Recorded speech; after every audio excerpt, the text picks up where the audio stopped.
Assalamualaikum warahmatullahi wabarakatuh. Kami dari kelompok 11 yang beranggotakan saya Rahmatu Isna Rodiah, kemudian Mufidatul Khairiyah, dan yang terakhir adalah Nisfatul Awaliyah akan menjelaskan materi tentang matriks ekstraseluler dan interaksi sel.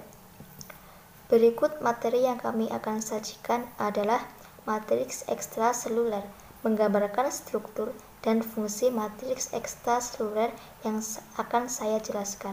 Kemudian materi selanjutnya adalah interaksi sel, menyebutkan macam-macam interaksi sel dan menggambarkan masing-masing interaksi tersebut yang akan dijelaskan oleh Mufidatul Khairiyah. Kemudian yang terakhir adalah menjelaskan fungsi interaksi sel yang akan dijelaskan oleh Nisfatul Awaliyah. Langsung saja ke materi yang pertama, yaitu matriks ekstraseluler. Matriks ekstraseluler atau yang bisa disingkat MES adalah struktur kompleks yang mengelilingi sel-sel di semua jaringan tubuh yang berbatasan dengan membran plasma. Komposisi biokimianya bervariasi dari jaringan ke jaringan. Pada kulit yang sehat, MES membantu sel dukungan dan terdiri dari komponen-komponen kunci dari membran basement yang jangkar dan membantu mengisi kembali sel-sel epidermis. Fungsi matriks ekstraseluler yaitu sebagai teknik dukungan untuk sel dan jaringan, sel integrasi ke dalam jaringan, mempengaruhi bentuk dan gerakan sel-sel, berpengaruh pengembangan dan sel diferensiasi, koordinat fungsi selulernya melalui signaling dengan seluler reseptor adhesi, dan merupakan reservoir untuk ekstraseluler sinyal molekul. Nah, matriks ekstraseluler ini merupakan jaringan 3 dimensi makromolekul ekstraseluler, seperti kolagen, enzim, dan glikoprotein, yang memberikan dukungan struktural dan biokimiawi ke sel-sel di sekitarnya. Karena multiseluler berevolusi secara independen dalam garis keturunan multisel yang berbeda, komposisi matriks ekstraseluler bervariasi antara struktur multiseluler, namun adhesi sel, komunikasi ke sel, dan diferensiasi adalah fungsi umum matriks ekstraseluler. Nah, matriks ekstraseluler ini terbagi menjadi dua, yaitu matriks ekstraseluler pada hewan dan matriks ekstraseluler pada tumbuhan. Yang pertama adalah matriks ekstraseluler pada hewan. MES hewan ini termasuk matriks interstisial dan membran basement. Matriks interstisial hadir antara berbagai sel hewan, misalnya dalam ruang antar sel. Gel polisakarida dan protein berserat mengisi ruang interstisial dan bertindak sebagai penyangga kompresi terhadap tekanan yang diberikan pada matriks ekstraseluler. Nah, pada MES hewan ini terdapat membran basal. Membran basal adalah pengendapan matriks ekstraseluler yang menyerupai lembaran tempat berbagai sel epitel beristirahat. Setiap jenis jaringan ikat pada hewan memiliki jenis matriks ekstraseluler. Serat kolagen dan mineral tulang terdiri dari matriks ekstraseluler jaringan tulang. Serat retikular dan bahan dasar terdiri dari matriks ekstraseluler jaringan ikat longgar. Dan plasma darah adalah matriks ekstraseluler darah. Nah, struktur ekstraseluler sendiri terutama terdiri dari makromolekul yang dikeluarkan oleh sel. Sel-sel hewan jalankan matriks ekstraseluler yang memiliki beragam bentuk dan memainkan peran penting dalam proses seluler yang berbeda-beda seperti division, motilitas, diferensiasi, dan perekat. Sel-sel epitel seperti yang diperlihatkan pada gambar di bawah, yang menghasilkan matriks ekstraseluler khusus yang disebut basal lamina. Di pihak lain, jaringan ikat ini menghasilkan matriks yang lebih teratur. Nah, matriks ekstraseluler pada hewan mengambil berbagai bentuk dalam berbagai jaringan seperti gambar yang ada di sini. Gambar pertama dalam jaringan tulang. Mesh yang keras dan klasifikasi diletakkan dalam lingkaran konsentris di sekitar saluran-saluran air tengah. Depresi elips kecil adalah daerah di mana sel-sel tulang ditemukan. Kemudian pada gambar bagian B itu terdapat pada kartilago. Sel-sel itu tertanam dalam suatu matriks yang fleksibel berisi sejumlah besar protein. Kemudian gambar yang ketiga itu dalam jaringan ikat yang terdapat di bawah kulit. Fibroledakan dikelilingi oleh matriks ekstraseluler yang berisi sejumlah besar serat kolagen. Nah, matriks ekstraseluler dalam sel-sel binatang itu tidak tersusun begitu saja dari sel-sel itu. Sel-sel berinteraksi dengan bahan ekstraseluler yang sangat penting untuk struktur dan fungsi jaringan. Dalam sel-sel binatang, matriks ekstraseluler ini memiliki beragam bentuk dalam berbagai jaringan. Seperti yang dijelaskan pada gambar tersebut, hanya 3 contoh saja yang terlihat pada gambar itu. Tulang sebagian besar terdiri dari matriks ekstraseluler yang kaku yang mengandung sejumlah kecil sel. Kemudian yang berikutnya adalah matriks ekstraseluler pada tumbuhan. Pada tumbuhan atau tanaman, fungi, alga, dan prokaryotes, struktur ekstraseluler adalah dinding sel. Meskipun komposisi kimianya sangat berbeda di antara organisme ini, dinding-dinding sel membuat sel-sel yang membungkus sel menjadi kaku, berfungsi sebagai penghalang lewat masuknya, dan melindungi sel-sel dari kerusakan fisik serta dari serangan virus dan organisme penular. Nah, matriks ekstraseluler tumbuhan ini mencakup komponen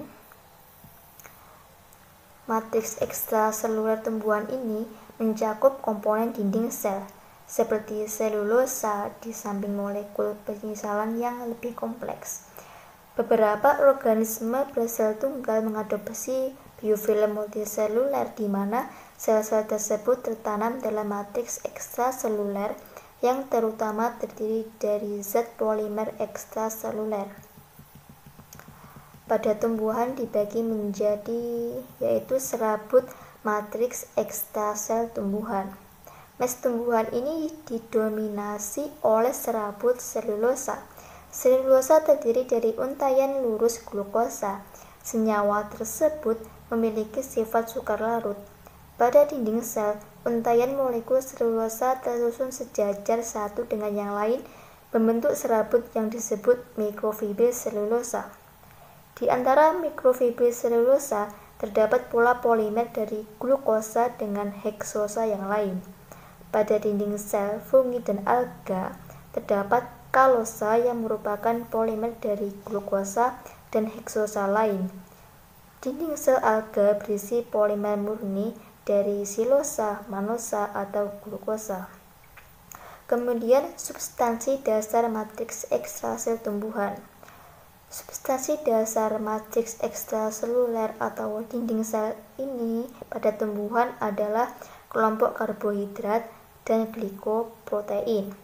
Kelompok karbohidrat terdiri atas 2 macam polisakarida, yaitu pektin dan hemiselulosa. Nah, pektin ini merupakan polisakarida yang bercabang, terdiri atas poros asam galakturonat atau campuran asam galakturonat dan ramnosa. Akibatnya, pektin memiliki pH rendah atau biasa yang disebut dengan asam.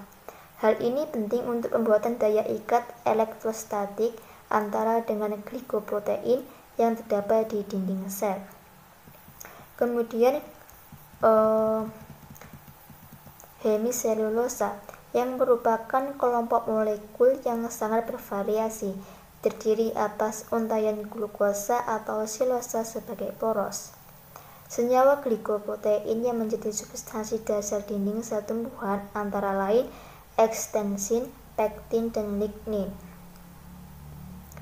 Nah, kadar ekstensin dalam dinding sel berkisar sekitar 1-10%. Pada dinding sel yang sedang tumbuh, kadar ekstensin sangat rendah. Glikoprotein lain yang berada di dalam dinding sel dikenal dengan nama pektin, molekul yang mengikat karbohidrat dengan berbagai derajat kekhususan.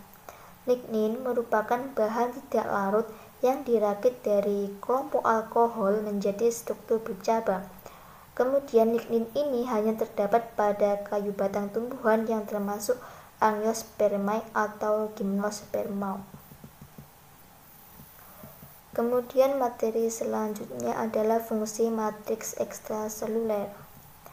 Nah, karena sifat dan komposisinya yang beragam, matriks ekstraseluler dapat melayani banyak fungsi, seperti memberikan dukungan, memisahkan jaringan satu sama lain, dan mengatur komunikasi antar sel. Matriks ekstraseluler mengatur perilaku dinamis sel. Selain itu, matriks ekstraseluler menyerap berbagai faktor pertumbuhan seluler dan bertindak sebagai penyimpanan lokal bagi mereka.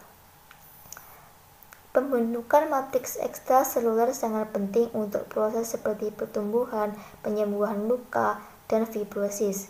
Pemahaman tentang struktur dan komposisi matriks ekstraseluler juga membantu dalam memahami dinamika kompleks invasi tumor dan metastasis dalam biologi kanker, karena metastasis sering melibatkan penghancuran matriks ekstraseluler oleh enzim seperti protease serin, protease threonine, dan matriks metaloproteinase. Demikian materi dari saya, kemudian akan dilanjutkan oleh Mufidatul Khairiyah. Perkenalkan, nama saya Mufidatul Khairiyah, Tadris Biologi 2B absen 8. Di sini saya akan melanjutkan materi dari teman saya. Interaksi sel. Apa sih interaksi sel tuh? Interaksi sel merupakan persinyalan sel yang berkembang pada awal kehidupan. Contohnya pada Saccharomyces cerevisiae yang diteliti oleh para ahli bahwa sel ragi tersebut menggunakan sinyal kimiawi untuk mengidentifikasi jenis pasangan yang berlawanan dan mengawali proses kehidupan. Sel saling berkomunikasi dan berinteraksi untuk menjalankan proses hidup. Komitmen antar sel merupakan hal yang sangat terpenting karena keberadaan suatu sel dalam jaringan diperlukan oleh sel lainnya. Konsep ini menunjukkan bahwa di dalam tingkatan sel terdapat mekanisme homeostatis dan keteraturan dengan adanya komunikasi yang seimbang antar sel. Apabila sel sudah tidak dibutuhkan dalam suatu jaringan, maka sel akan mengalami apoptosis. Dalam interaksi dan komunikasi antar sel dapat mendukung sistem dan organisme tersebut, dan interaksi yang terjadi pada setiap sel-sel yang terdapat pada suatu jaringan yang berbeda dibutuhkan untuk menjalankan sistem kehidupan organisme yang berkesinambungan. Sinyal yang terjadi pada sel adalah sinyal kimiawi sederhana, yakni sinyal kimiawi sederhana gas, protein, cahaya, dan reaksi kimia. Sel memiliki protein reseptor untuk mendeteksi sinyal dan jalur yang rumit yang berperan untuk menerjemahkan sinyal tersebut menjadi sebuah respon serta untuk menjalankan mekanisme tertentu dalam tubuh makhluk hidup. Interaksi antar sel ada yang bersifat stabil dan ada yang bersifat sementara. Bisa diamati dari gambar tersebut merupakan penggambaran dari interaksi stabil. Interaksi sel-sel yang stabil diperlukan untuk adhesi sel dalam jaringan dan mengendalikan bentuk dan fungsi sel. Interaksi stabil ini melibatkan sambungan sel yang kompleks multiprotein. Interaksi sel yang stabil terdiri dari persimpangan ketat, persimpangan penahan, dan persimpangan celah. Dalam gambar di atas dijelaskan bahwa membran basolateral dianggap sebagai lembaran dan ruang antar lembaran ini menjadi lingkungan ekstraseluler dan lokasi interaksi protein adhesi. Lalu apa sih perbedaannya dengan interaksi yang sementara? Interaksi sel sementara terjadi hanya pada sel-sel kekebalan tubuh ataupun interaksi pada peradangan. Berikutnya kita masuk pada jenis-jenis komunikasi sel. Komunikasi sel ada dua, yakni komunikasi antar sel atau intercellular signaling dan komunikasi dalam sel atau intracellular signaling. Nah, intracellular signaling ini dibagi menjadi beberapa jenis, yakni komunikasi kontak langsung, persinyalan parakrin, persinyalan sinaptik, dan persinyalan endokrin. Kita akan membahas satu-satu mengenai jenis-jenis komunikasi antar sel intercellular signaling. Nah, jenis yang kedua merupakan parakrin signaling atau signal parakrin, yaitu molekul yang membawa signal yang dihasilkan oleh sel tertentu dan dilepaskan ke lingkungan sekitar dengan keadaan sel target letaknya berdekatan yang dirusak oleh enzim ekstraseluler. Nah, penggambarannya bisa dilihat pada PPT. Berikutnya adalah endokrin signaling. Sudah dijelaskan pada PPT, digambarkan seperti itu. Dapat disimpulkan bahwa endokrin signaling ini dihasilkan oleh sel tertentu dan dilepaskan melalui sirkulasi sistemik atau aliran darah. Sel target letaknya jauh, didistribusikan dalam bentuk bebas atau terikat dengan protein, dengan contoh hormon pertumbuhan EGF, PDGF, tiroid, insulin, estrogen, dan progesteron. Berikutnya adalah synaptic signaling. Sudah dijelaskan pada gambar PPT. Nah, kita dapat menyimpulkan bahwa dari synaptic signaling ini syaraf yang beraktivasi akan memicu pelepasan neurotransmitter pada akson terminal. Sel target adalah post-synaptic syaraf berikutnya, dengan contoh dopamin, norepinefrin, serotonin, gamma aminobutyric acid. Nah, berikutnya kita akan membahas komunikasi dalam sel atau intracellular signaling. Dapat kita simpulkan bahwa yang terjadi pada komunikasi ini adalah kelangsungan hidup sel atau organisme, hemostatis sel normal, perkembangan dan pembelahan sel, perbaikan jaringan, serta sistem imunitas. Dan di sini saya akan menjelaskan yang terakhir mengenai tahapan komunikasi sel. Sudah dijelaskan pada gambar PPT, yakni komunikasi sel ada 3, yakni penerimaan, transduksi, dan yang terakhir adalah respon. Sekian dari saya, mohon maaf apabila ada kekurangan dalam penyampaian materi ataupun penyajian materi, saya memohon maaf. Berikutnya materi akan disampaikan oleh teman saya. Kepadanya dipersilahkan. Saya Niswatul Awalia akan menjelaskan tentang interaksi sel. Interaksi langsung antara sel-sel serta antara sel-sel dan matriks ekstraseluler sangat penting untuk perkembangan dan fungsi organisme bersel banyak. Beberapa interaksi sel-sel bersifat sementara, seperti interaksi antara sel-sel sistem kekebalan tubuh dan interaksi yang langsung menuju sel-sel darah putih ke tempat-tempat peradangan jaringan.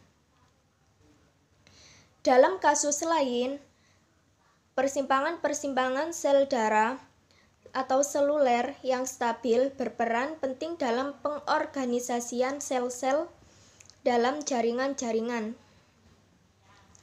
Misalnya, beberapa jenis sambungan sel yang stabil sangat penting untuk pemeliharaan dan fungsi lembaran-lembaran sel epitel itu. Kemudian, jaringan komunikasi antara satu sel dengan yang lain menghasilkan suatu koordinasi untuk mengatur pertumbuhan, reproduksi, osmoregulasi, dan lain-lain pada berbagai jaringan maupun organ.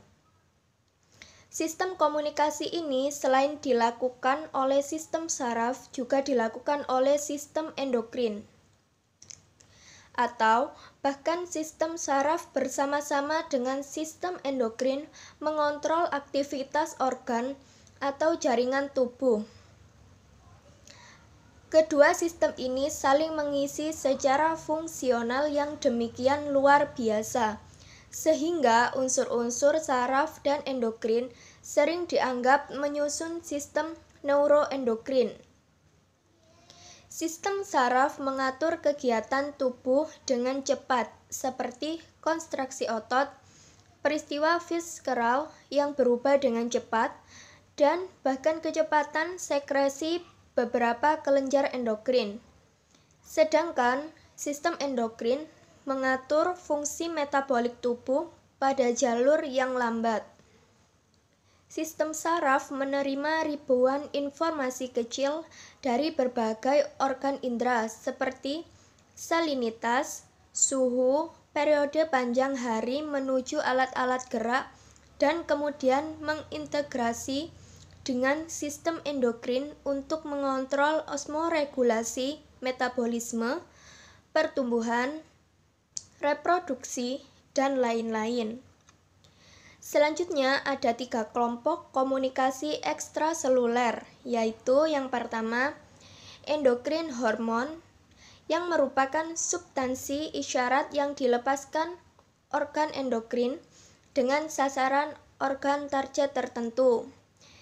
Yang kedua, isyarat parakrin, yaitu sel target berdekatan dengan sel sekretori. Isyarat kimiawi parakrin disebut neurotransmitter atau neurohormon. Yang ketiga, isyarat autokrin. Biasanya terjadi pada kondisi patologik, misalnya pada sel tumor.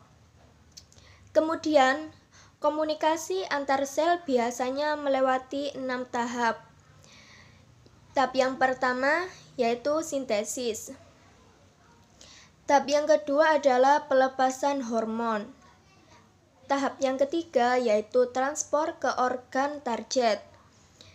Dan yang keempat, pengenalan petunjuk atau seiring oleh reseptor protein yang spesifik.